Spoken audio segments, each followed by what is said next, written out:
The standard explanation today of all this misunderstanding that's been going on between the Nephites and the Lamanites and the Zoramites and the Gadiantons and all the rest of them, we would say piously, is a lack of communication, wouldn't we? They certainly aren't communicating, and so here we have a masterpiece of communication.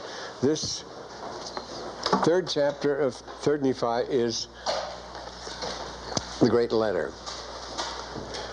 It's really a lesson in communications. It's typical of the official communique of our day. It's smooth, it's convincing, it's conciliatory, and totally false, as we will soon find. Lachoneus, now we see Lachoneus is not an unlikely name at all to find at this time and place. And Lachoneus, the governor of the land, gets an epistle from the leader of the other band. He has a good name of Giddianhi. Yes, Giddianhi was the Nephite captain, and Giddianhi, which is a pure Egyptian name. In fact, if you're going to write it in Reformed Egyptian, you would have a very easy time of it to write Giddianhi. All you'd have to do was write that. That's all you'd have to do. That's Giddianhi. Jehovah is my life. Father, the Lord is my life is what it means.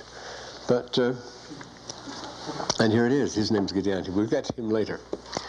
Well, Lachoneus, the governor of the land, received an epistle, and these are the words which are written. Now, let's see there. There is flattering. Remember, we've seen already in the Book of Mormon a great deal about flattering words.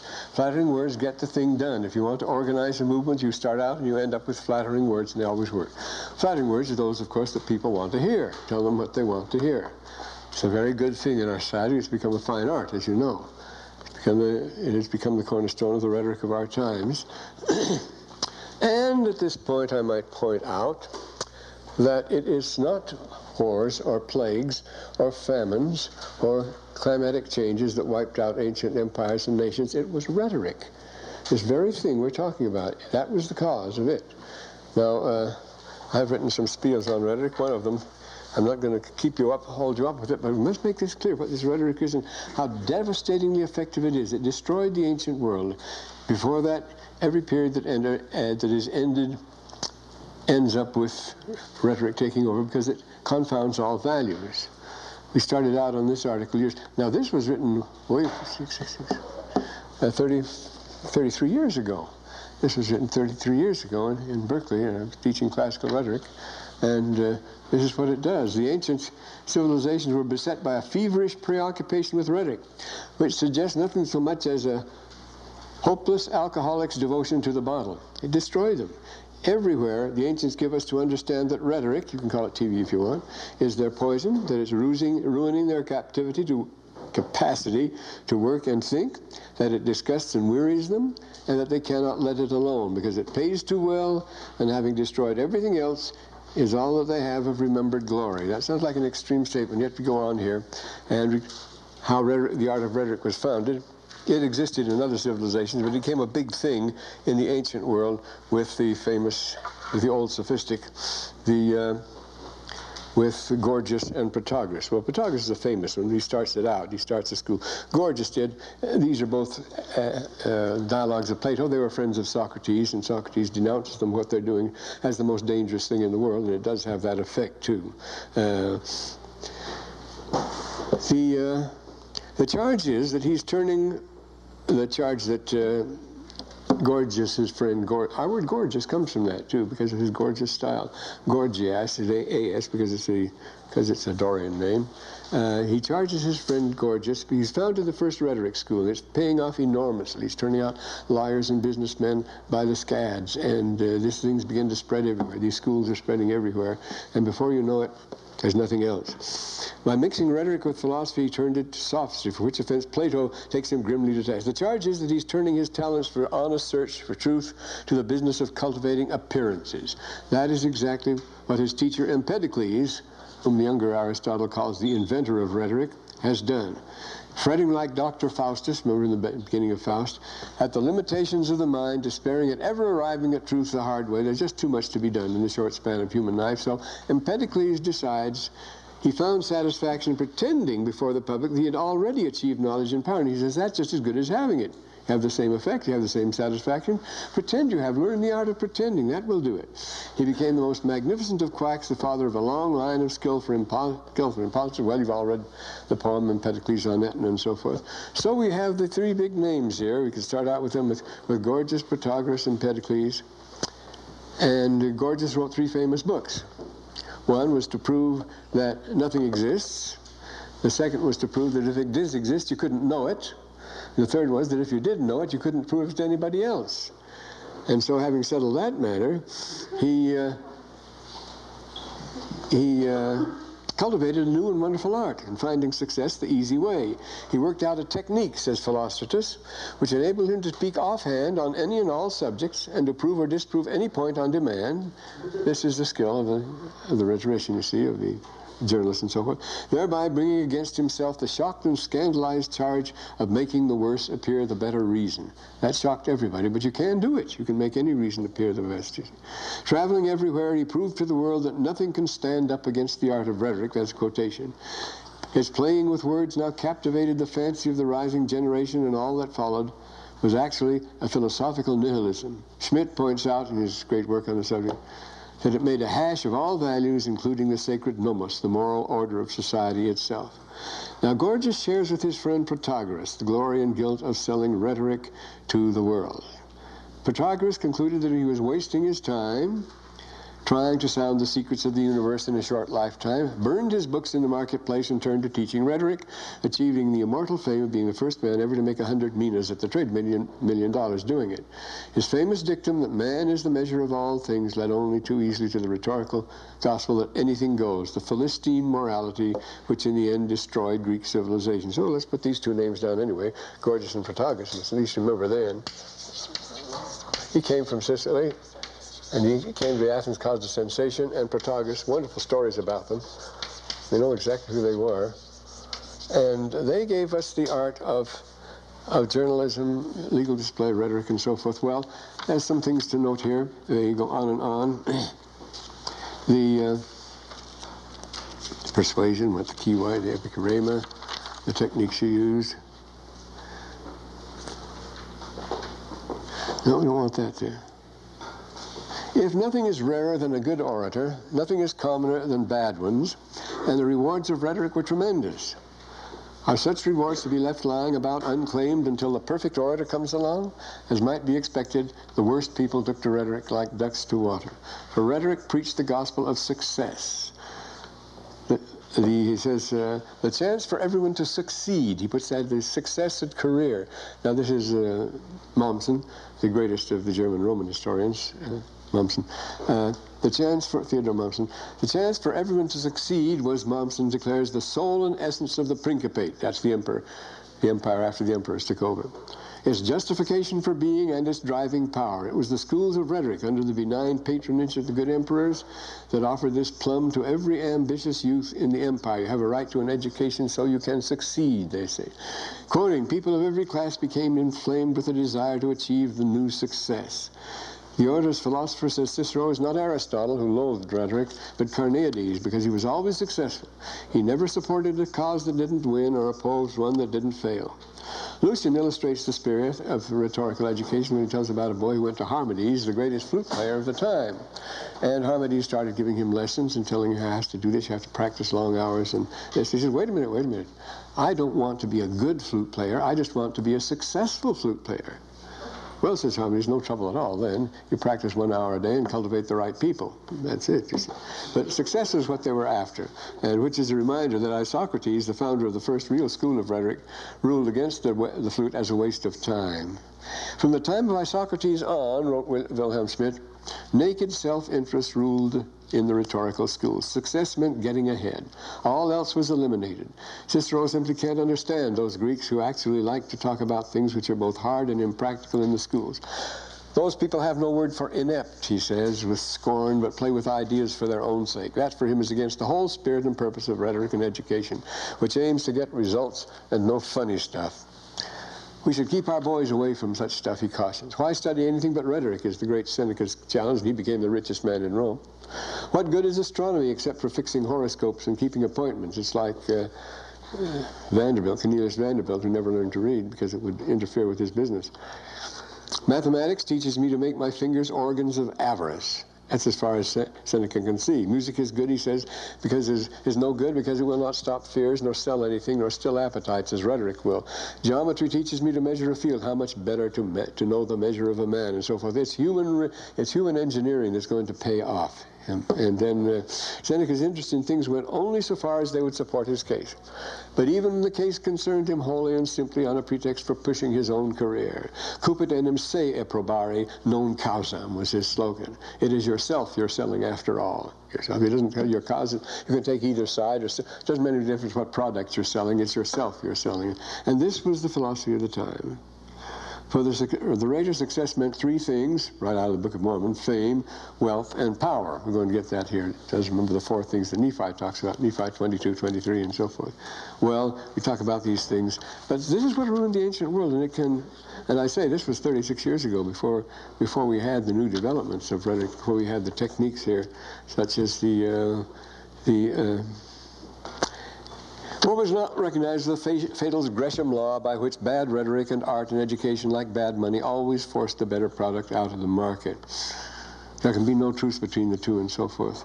The discussion with Socrates Gorgias repeatedly confirms the definition of a rhetor as one who addresses the ochlos, the multitude, the many. Number is everything. The Nielsen ratings are the whole measure of success. Is the audience? No, he says here, the multitude is the audience to whom he normally appeals in the interest of his clients. Accordingly, the values of rhetoric are quantitative. How much? How many? These are the only questions you need to ask, he says. Gloria, like wealth, is a function of size alone.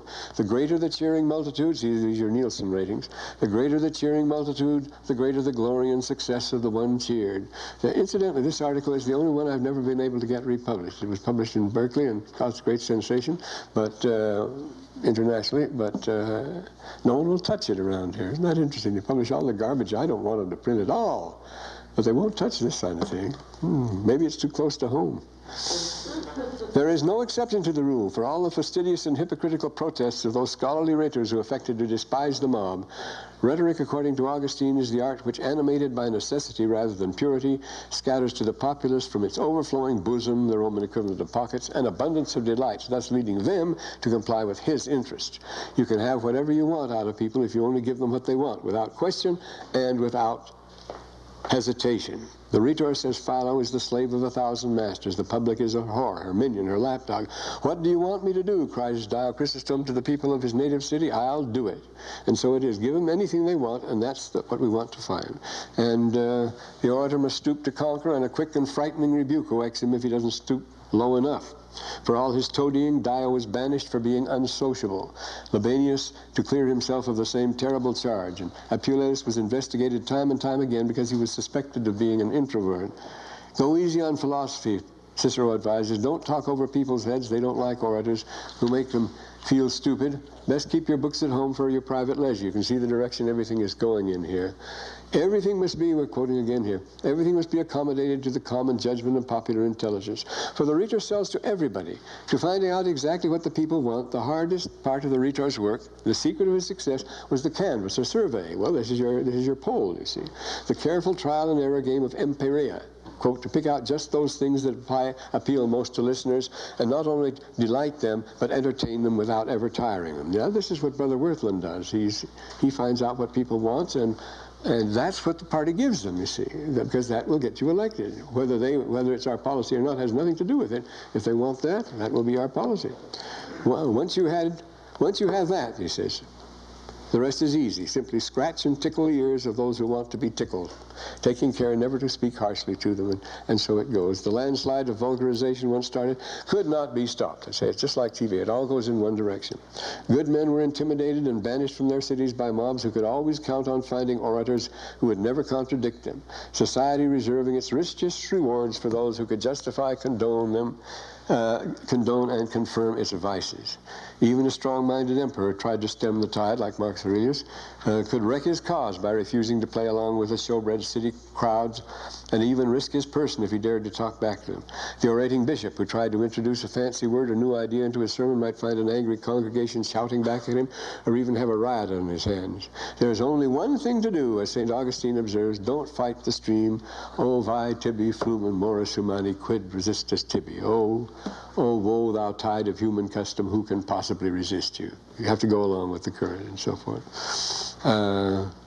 McGiffert writes of the saint, he was instinctively conformist, could never be quite happy unless the majority agreed with him. What society as a whole believes, says St. Augustine, that in the Doctrina Christiana, what society as a whole believes, that we also believe, and without an inkling of a doubt, even though there's not the slightest evidence that it's true. But if everybody believes it, we believe it. And that. So that's the way people went. Rhetoric didn't more than bow before the storm. It worked hard to create and intensify it, beginning with first political speakers who systematically debauched the people for their votes. Well, we go into that sort of thing then. Encouraged by the state to avoid serious thinking, the crowd became under the leadership of experts, not revolutionary, but radical but stoutly conservative, fond of rough house but mushily sentimental.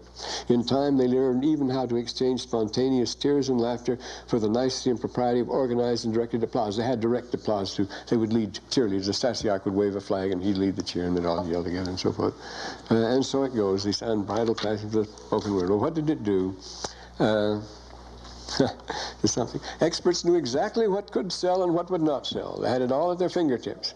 Formulae that could get reaction as quick and predictable as a knee-jerk. Even those who knew how it was done couldn't escape the noose of suaviloquentia, as it was called. The general public didn't have a chance. The raters simply get them drunk, says Lucian, like selling Coke or Pepsi, and go to work on them.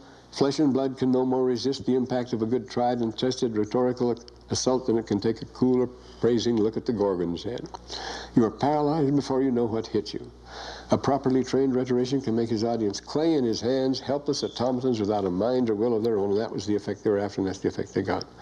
Well, we go into other things here. And the Book of Mormon is full of this. We get these flattering speakers who lead people this way and that way by the nose, and they're the cause. Every great movement, every great mischief in the Book of Mormon, it starts out with a person who is a master of many words, who is very clever and cunning knowledge of the language, and who is, above all, expert at flattering speech.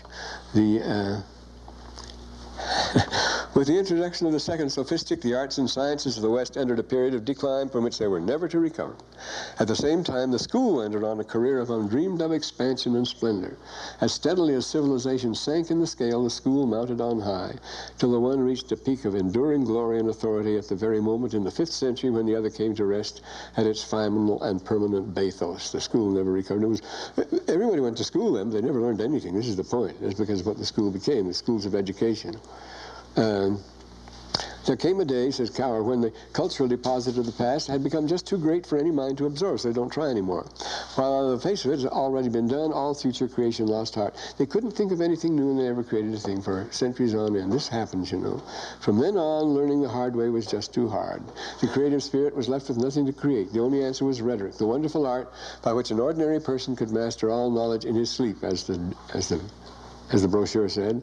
Bring forth new and original creations simply by rearranging familiar rhetorical building blocks in the desired pattern. The very thing that stifled learning was pure oxygen to the schools of rhetoric. How easily they took over all the functions of scholarship may be seen by the case of the mortal Hermogenes. A boy wonder, it was the age of praecoque puerulae, had given an exhibition of his rhetorical skill before the emperor at the age of 15. His sweeping and pretentious rhetoric convinced the world that he was its greatest thinker, and his writing on all subjects became compulsory school books for generations to come, right down to the 16th century. He was being taught at the Strasbourg school and so forth. Hermogenes was the big one, and he never had a thing to say, but he became the great leader of education for centuries, and didn't have a thing to say. That's marvelous, isn't it? Yet his active contributions to knowledge is exactly nil. He has nothing to say.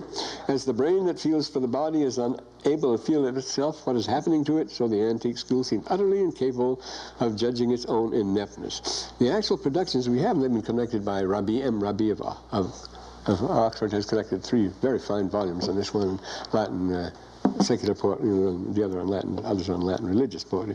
All this rhetoric has been brought together not all of it, a great deal of it, because we have vastly more, but we have them all here at school. The actual productions of the world's most illustrious professors for centuries on them are incredibly imbecile. In reading them, we blush for the authors, yet they, in perpetrating these childish horrors, are joyfully exhibitionistic of their very worst themes, totally unaware of what a shocking spectacle they are.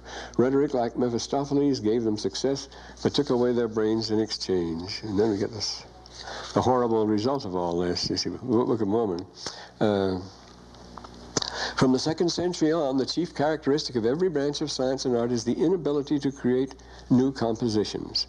A stereotype to abolish the need. The things that bad poets instinctively love to fashion are the permanent legacy of rhetoric or literature. Look how the church has gone over for kitsch. All the art, music, and everything we have show a violent antipathy for anything which is kitsch, commonplace, low, vulgar, and easy to imitate.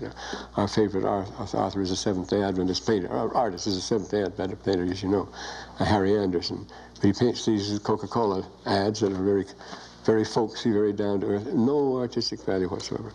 And so it goes, and so it goes. Well, here, in the rhetorical education sponsored by Augustine, Maru observes, an echo, an influence. There is an echo, an influence, a direction, a general direction of studies, this lowering of the general level of civilization, which already, on all sides of Augustine, announced that the times of the barbarians is at hand, and they're going into 1,000 years of slump after that. So this is what rhetoric does to people and so forth, and what it did in the East and West. And this Book of Mormon is great on this, and this is you won't call this as a rhetorical masterpiece because it can't fool anybody. It's so transparent, and yet it does. This is the interesting thing about rhetoric. As it became more transparent and silly, as they kept repeating the same formulas over and over again, you say, well, people would surely get wise to that. Yes, they got wise to it, but they had an appetite for it. They were able to take it, and once they expected, and finally it was what they wanted, and it was all they ever got. And so here it comes here, from the band. He said, no, he starts out with this flattering. O most noble chief governor of the land, he speaks, I write to the epistle unto you and give to you exceeding great praise. Now, he's coming on too strong and so forth. This isn't what Henry IV says of the Bishop of Bristol, who has been his bitter enemy all of his life. He says, for though mine enemy thou hast ever been, high sparks of honor in thee have I seen. So he wouldn't condemn him to anything when the Civil War was over. Because the Bishop of Bristol had been true to his lord, who was Richard II. Even Richard II was a fool and acted like a fool, and the bishop knew it. But still, he'd sworn and promised to support him, so he supported him no matter what. He was loyal to him. That's why Henry says, the trial, though mine enemy thou hast ever been, high sparks of honor in thee have I seen. But this is what we're talking about here at all. This is just pure flattery. I give unto you great praise because of your firmness, and also the firmness of your people in maintaining what you suppose, it's always what you suppose we are, what you suppose to be your right and liberty. You do stand well, and as if you were supported by the hand of a God, in deference to your liberty, in defense of your liberty, and your property, and your country, and that which ye do call so. This is an ironical touch. No? Throughout this letter, he keeps contrasting his own Lachoneus's wimps with his own mighty men, you see. He rubs it in here. Much more effective, you see, the name-calling would be. It seems a pity unto me, see, this is ironic, he's being almost sarcastic here. It seems a pity unto me, most noble Lachoneus, that ye should be so foolish and vain as to suppose that you can stand against so many brave men at my command. Your people are all right, but, come on now. Who do now at this time stand in arms, the intimidating motif, you see, and do await with great anxiety. They're just waiting to come down, to go down upon the Nephites and destroy them. And he drops the disguise here. Mr. Nice Guy no more, he says. And I know of their unconquerable spirit, having proved them in the field of battle, their everlasting hatred toward you because of the many wrongs you have done unto them. Of course, there's no hint in there anywhere. The fact that the issue is the crimes and the outrages been performed all these many years by the Gadianton. See, come in. He's going to tell us it's a noble society and we've been doing well, and you kept us, you forced us to do it. Everlasting hatred because of the many wrongs which ye have done unto them. Wherefore, if they should come down against you, they would visit you with utter destruction. Now, if that isn't a threat. But feeling for your welfare, he says, this is what worrying me, because of your firmness of what you believe to be right, and your noble spirit in the field of battle, therefore I write unto you, desiring all you have to do is give us everything you've got, and then we'll will be your friends. Save us some trouble. Save us the trouble of having to beat you, and we'll appreciate that. We would yield up unto my people your cities, your lands, your possessions, rather than they should visit you with the sword and destruction should come upon you. In other words, yield yourselves up to us, unite with us in our secret works, become our brethren, that ye may be like unto us, not our slaves, but our brethren and partners of all our substance. After talking about everlasting hatred here, he wants recruits, is what he wants. Remember, they're being outnumbered. They're having a hard time here. And this is what he's after. They've been using the Zoramites to recruit, as you've seen that. They've been doing it by using the romantic appeal to younger people come down and join the training camps down in the woods or in the canyons where they were doing it. And behold, I swear unto you, if you do this, you shall not be destroyed. But if you will not do this, now, as I say, no longer Mr. Night Guy. Humanity has nothing to do with it. You do it my way, or I swear unto you with an oath on the morrow month, 1 month, he's going to give them 1 month to prepare, you see. I will command that my army shall come down against you, and shall not stay their hands, but shall slay you, and you shall become extinct. Another age of extinction. I am Giddianhi, that's his name. Had no trouble writing if that's all he had to write. I am Giddianhi, I am the governor of the secret society of Gadianton. Now he starts talking, most secret societies make this claim, that they're ancient, tribe, and that they're essentially benevolent. That's what he says. We're a benevolent society. We've just suffered wrong. That's all. You've done all the wronging, and we've been your victims. And it's a good. The works thereof I know to be good. They are of ancient date. They've been handed down to us. I write epistle to you, Lachoneus, that you will deliver up your lands without the shedding of blood. See, this will be very nice. Hitler, nothing pleased Hitler more than have people just yield without it. He did not want war, but. Germans always enjoy war. But when he got what he wanted, he was Mr. Nice Guy. He was a very sweet person, Hitler was, when he got exactly what he wanted. And here's the beautiful self-image. Hope that you will deliver up your lands to us without the shedding of blood, that my people may recover their rights and their government, which have been descended away from you because of your wickedness in retaining from them their rights and government. It's all our rights and our government they're talking about all the way through. We are the ones. You've taken it all away from us, so you forced us. We're the robbers. We're the real state, and you're not. It's like the SS. Now, it came to pass, when Lachoneus received this, notice, he was nonplussed. This total mendacity. He never heard of such nerve in his life, because he knew perfectly well. And it's obvious from the letter, too, you see, what Giddianhi, what Giddianhi, what kind of man he really was and what he was really after. This is the... Yes. Well, anyway, here we have. Well, they'd wronged themselves. He said they brought it all on themselves, and he knew that, and everybody else knew that. This Lachoneus was a just man. He wasn't frightened. He caused his people to cry to the Lord, and then he uses the redoubt tactics against them. He gathered together the people into one place. What they're doing, he's launching a general strike, because he knows that these robbers depend on them for their livelihood. And if they just refuse to produce and have enough to live on, in order to do that, they must have enough reserve to live on. So they're going to have a general strike, have their reserves, and starve the others out. They're going to win that way. And gather them together, the women and children, flocks and herds and substance, unto one place. He caused that the fortifications should be built round about. This is on the large scale, you see.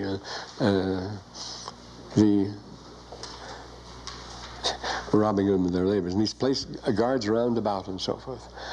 And he said to the people, as the Lord liveth, except ye repent of all your iniquities, and you are to blame. Are you the good guys? Large-scale crime requires large-scale cooperation. This is what happens. We've been told many times the mafia or the Medellin couldn't survive a month if they didn't have cooperation in city and town governments throughout the country. They have cooperation everywhere. I mean, they couldn't carry on their own. Any lawman will tell you that. They'd fold up almost instantly. But it has to take massive cooperation for large-spread crime to thrive, as it thrives in this country today. So many people cooperating, so many people on the take. Who knows, you might innocently be on the take even without knowing it, as far as that goes, once these meshes spread out. But he says, except you repent of all your iniquities, you're not going to win out here. The Lord will in no wise be delivered out of the hands of those Gadianton robbers. And so great and marvelous were the words and prophecies of Lachoneus that they did cause fear. He made them afraid. The chiefest among the other captains was Giddianhi. Well, now there's another there's another of these Egyptian names. This is a more elaborate one, Giddianhi, versus Giddianhi. Such likenesses are period names. They're common. You notice Giddianhi and Giddianhi sound alike. You find at particular periods in the Book of Mormon, the names sound alike, as they do in ancient times. You remember in the 5th century, everybody was called Constans or Constantius or Constantinus, or all variations on Constans. Then there was 3 rivals: Maximum, Maximianus, Maxim, Maximianus, and Maximus, all different rivals. There were Valentinians and Valens, and there was Galerius and Gallienus, and emperors at the same time. You see, everybody would sort of share the same names, these twinning of names. But these two names are very much alike anyway. Well, the chief captains, they had the spirit of revelation, and they were devoid of military ambition. This Giddianhi was a great prophet, and he was also the chief judge. Very different social organization from ours, you see. The people said to Giddianhi, "Pray unto the Lord and let us go up and destroy them now," because they had faith in Giddianhi. But he said, "Nope, nothing doing. That is not the way we do it," he says. "We're not going to make any preemptive strikes or any search and destroy or anything like that. If we do that, we'll get badly beaten." Clausewitz is right all the time. The defense is always the strongest position to take in war. So he says, if we should go up against them, the Lord would deliver us into their hands. We're not supposed to do that.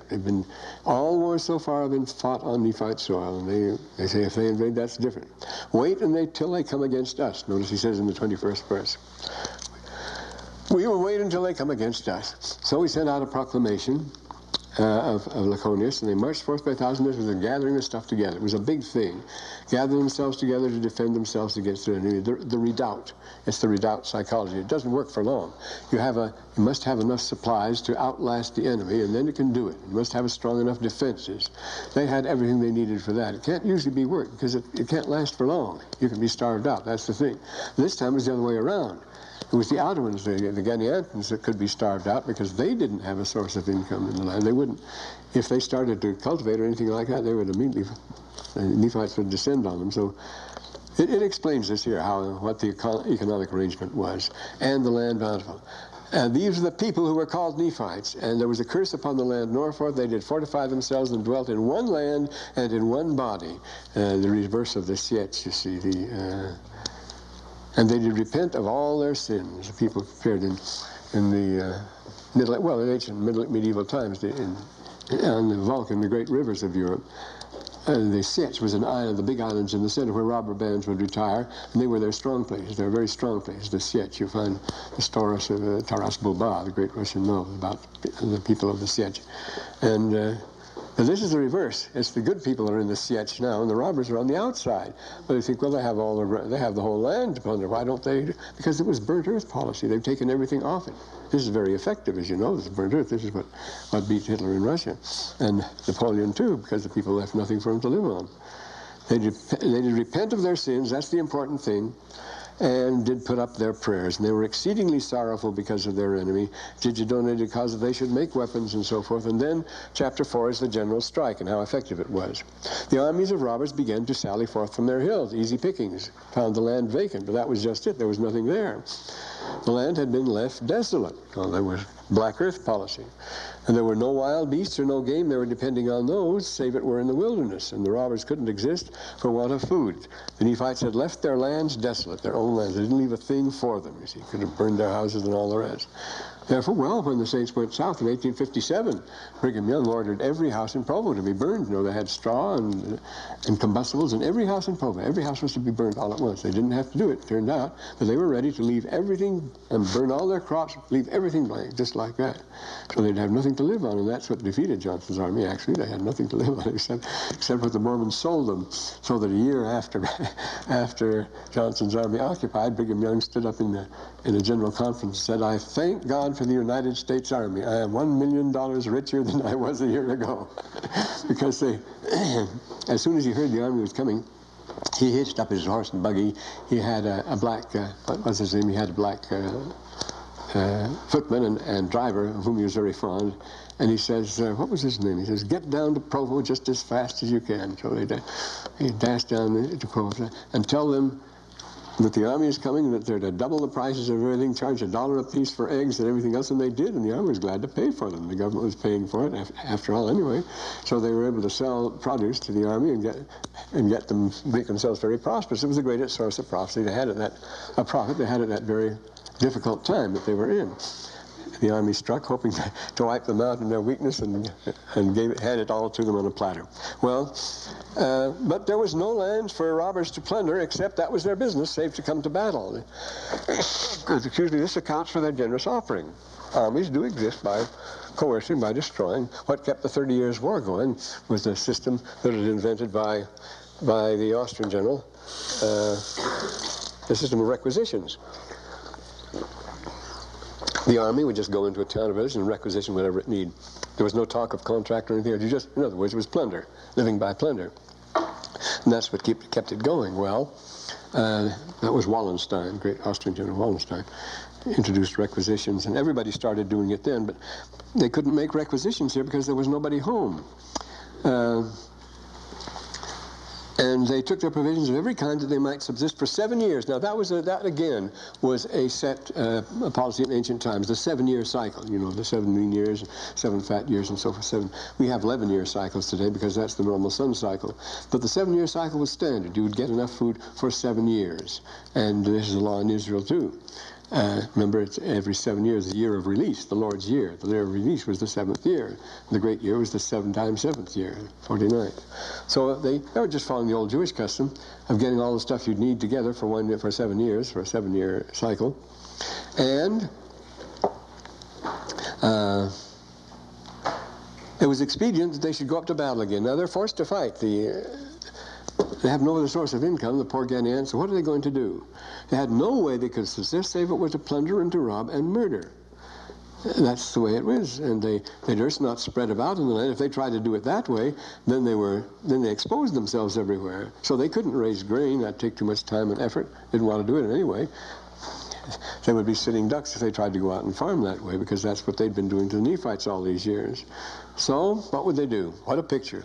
Great and terrible, they decided they'd have to make one big push. They're going all out. We'll go for it now. This will do it. Boy, did they prepare for that in the 7th verse. Great and terrible was the day. Oh, it was going to be the steamroller now. This was Clausewitz. This was Schrecklichkeit, you know. This is the policy, the psychological policy of paralyzing your enemy with fear. And they fixed that up. They girded themselves in the manner of robbers, lambskin about their loins, and dyed in blood, and their heads were shorn, and their head plates upon them.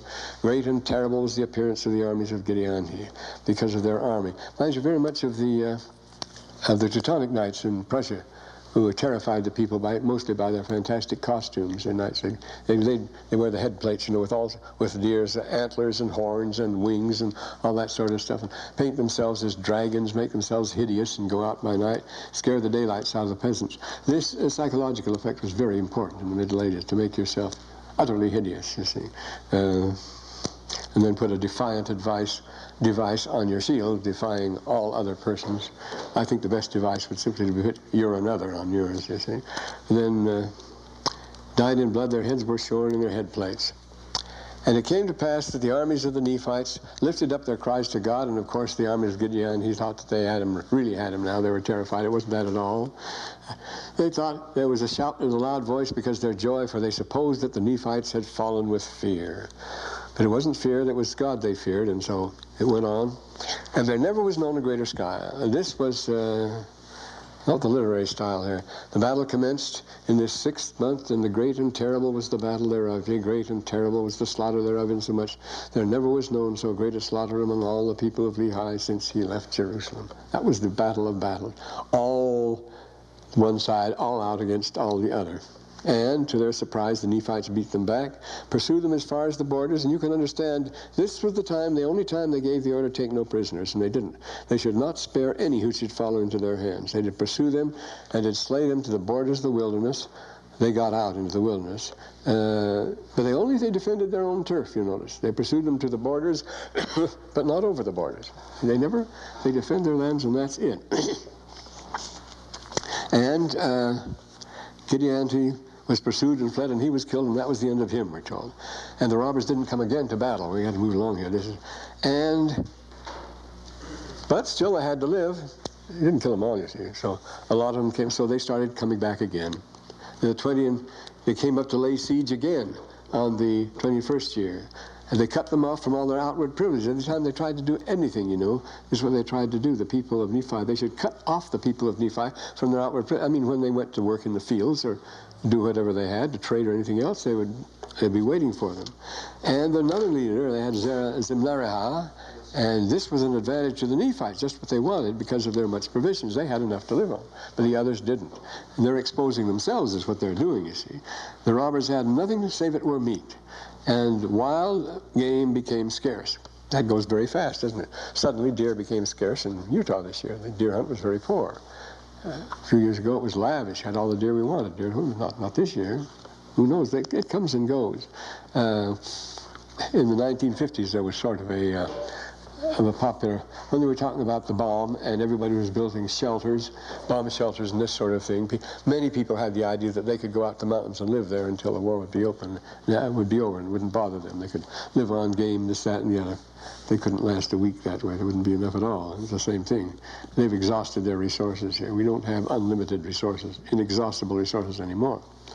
Notice they went out by day and by night, falling upon their armies. It was really a retreated and beaten army, like 1812 or like Xenophon's 10,000. They just kept harassing them all the time. They had to do something. They're the ones that are desperate, you see. And Zimnerah gave command unto his people that they should withdraw themselves into the furthermost. So they really retreat now. Brigham Young says they retreated into the canyons and the gorges of the Red Rock country, Arizona, Utah, New Mexico, and so forth. That's the sort of country they went into. This became Gadianton country. Well, it certainly is today. They use those for various things. You better look out there. There's some stuff goes on there. Well, Giddianhi did send out his armies in the nighttime and did cut off the way of their retreat. And the robbers began their march. They were met by armies on both front and rear. In other words, they didn't have a chance. They'd been worn down completely now. So many thousands yield themselves up as prisoners.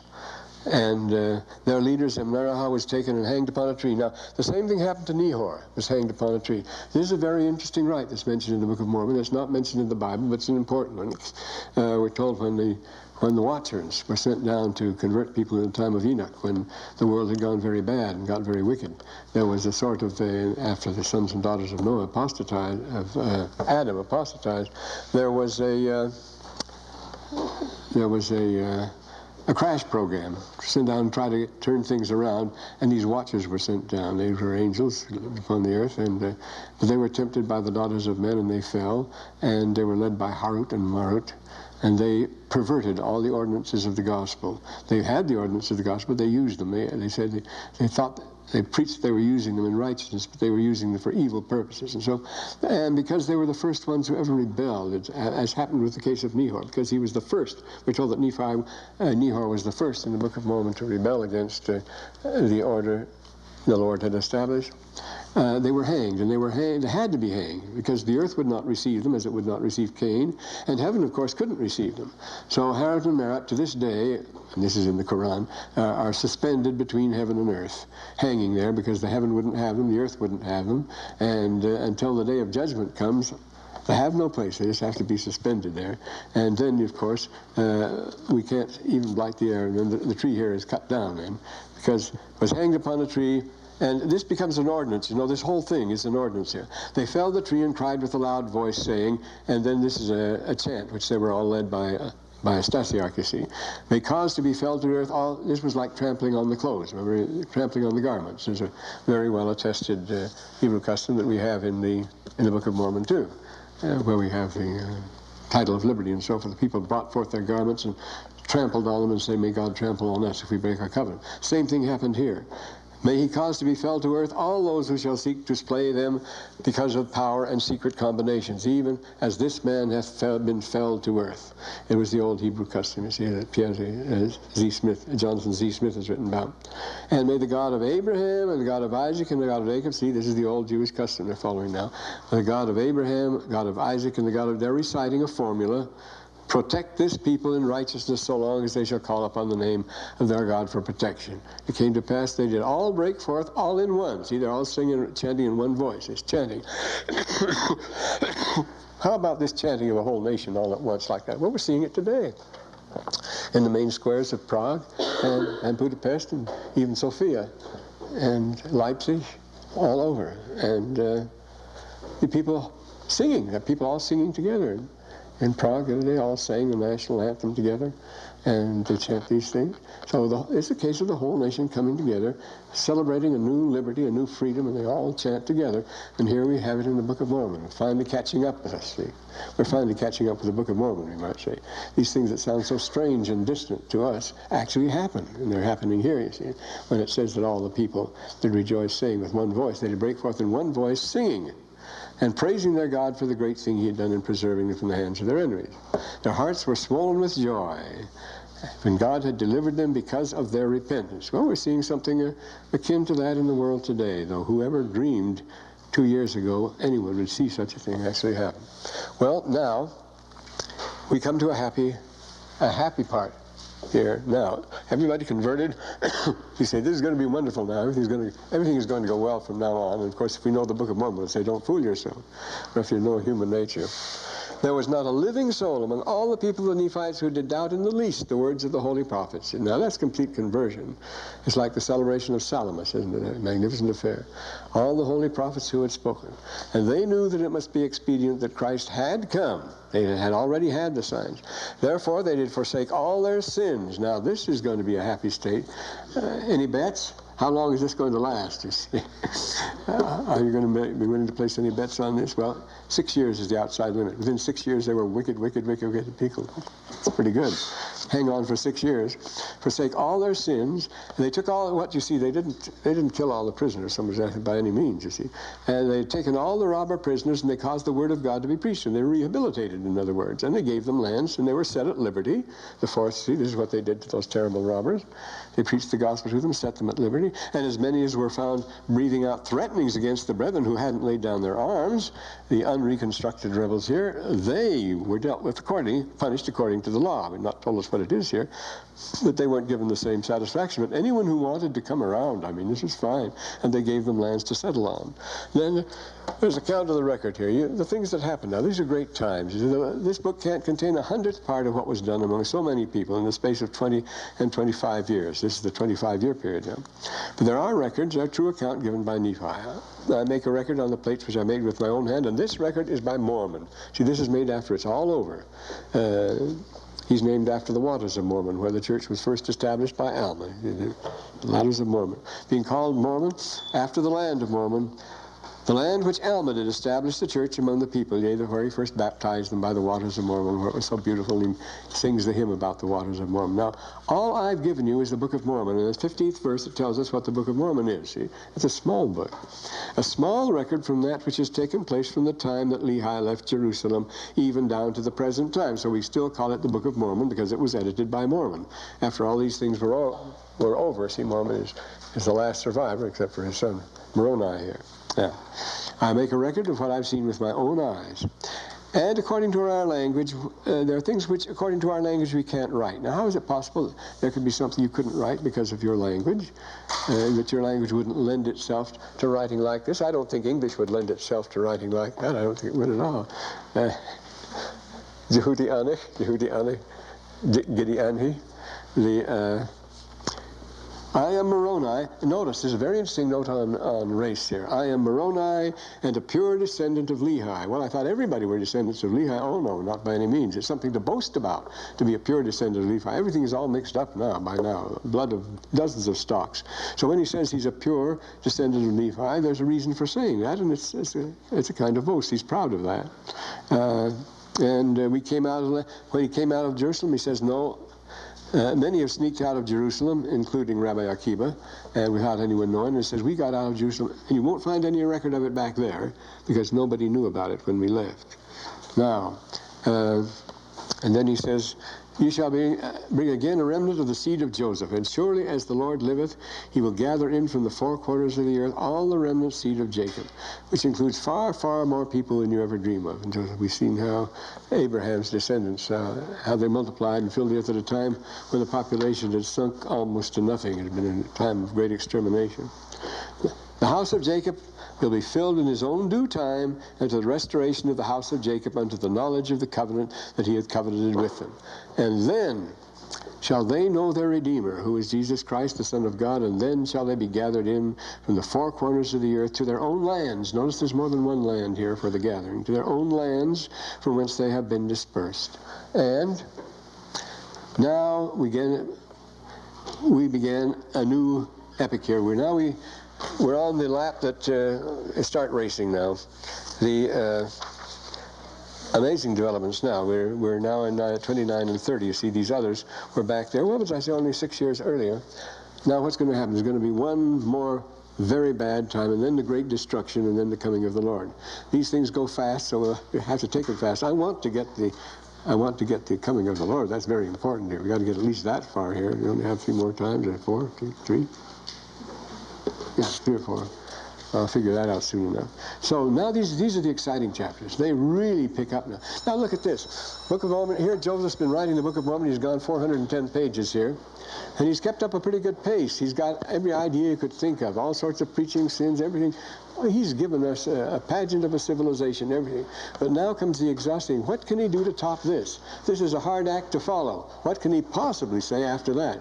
Well, now comes the real climax. Now it really builds up to something colossal, absolutely.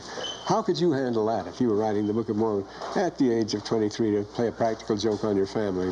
So that's what Mrs. Brody says, you know.